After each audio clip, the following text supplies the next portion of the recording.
For new manager Chris Hutchings and his makeshift squad, depleted by the absence of several senior players still away on holiday, this was a step into the unknown. Obviously first time in Europe for the club, but Lithuania as well, which everybody's scratching their heads a little bit and we don't know too much about. But it wasn't the best of starts. The plane that we were due to go on, the engine blew up at about 5:30 this morning. Is that correct, Stuart? One smaller replacement for the players had been found. The search for a second was proving more difficult, although there was some good news. All the party that are travelling on the second plane, there will be a 100% refund.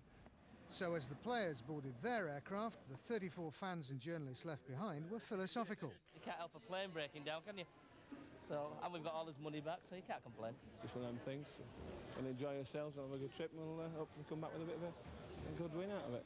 For the next 7 hours, they were happy to accept the hospitality offered in Leeds Bradford Airport's executive lounge. And as the replacement finally took off, they discovered that this particular cloud had a particularly silver lining. Well, I think you could say we've dropped lucky. After a 7 hours delay in Leeds Bradford Airport, we're now on a plane that's normally used by princes, prime ministers, presidents and pop stars. Would you like some more white wine, sir? I don't mind if I do. Thank you very much. Our replacement aircraft, a specially fitted Boeing 737. It can carry up to 150 passengers. This has just 44 seats, a sofa, a bar. This is how to fly. Have you ever been on a plane like this before? Not this week. Will you ever go on one again? Hopefully yes, but apparently no. Go back to work on Monday morning, who's going to believe all this? Absolutely. Well, the next day, Sunday morning, in the Baltic port of Klaipėda, some 400 kilometres west of the capital Vilnius. It's back to reality. Well, it's got a canal, but it's certainly not Venice or Amsterdam.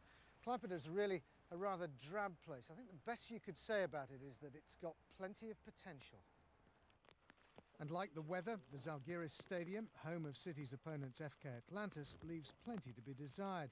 Its capacity is just 3,500 because most of the seats, like the lights in the floodlight pylons, have apparently been stolen.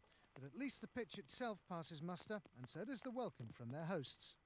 Yeah, it'll be made very welcome, at the hotel, at the ground here. We've got no complaints whatsoever and, just can't wait for the game to start. City's travelling fans aren't too bothered that the only sign of life on a Sunday morning is at the fruit and veg market because the bars are open.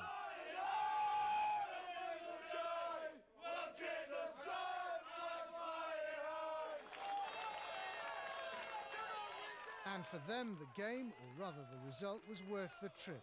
FK Atlantis may be third in the Lithuanian league, but they'd struggle in the third division.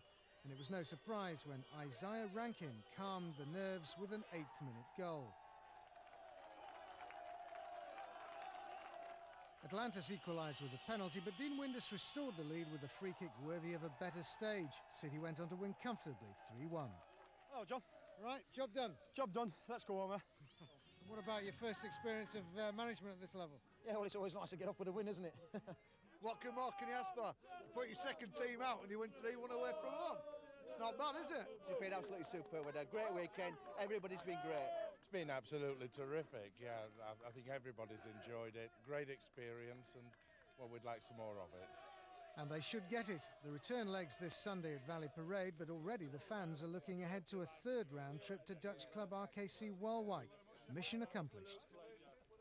For the break, this time Dean Saunders, the supplier, with a well-placed header. The small band of Atalanta supporters did their best to raise their players, but they were several levels below Bradford in terms of ability, if not enthusiasm. Their keeper, Osipov, a little over-enthusiastic in bringing Dean Windass down in the second half. Robbie Blake scored his second penalty of the tie as a result. Then Gareth Grant, a late sub, made the most of another rash piece of keeping. Mission just about accomplished. Still, the visitors did have their moments. The impressive Martin Corellius striking the goal of the game, that in injury time. So they were happy enough, but not everyone at Bradford celebrating at the final whistle. 7 players learned earlier today that they were no longer needed at the club.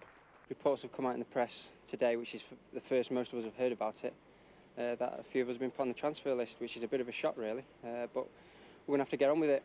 We can't let our heads get down, just get on and play the game, So it come out of the blue to you in that sense then? Yeah, that's right. It's the first I'd heard of it.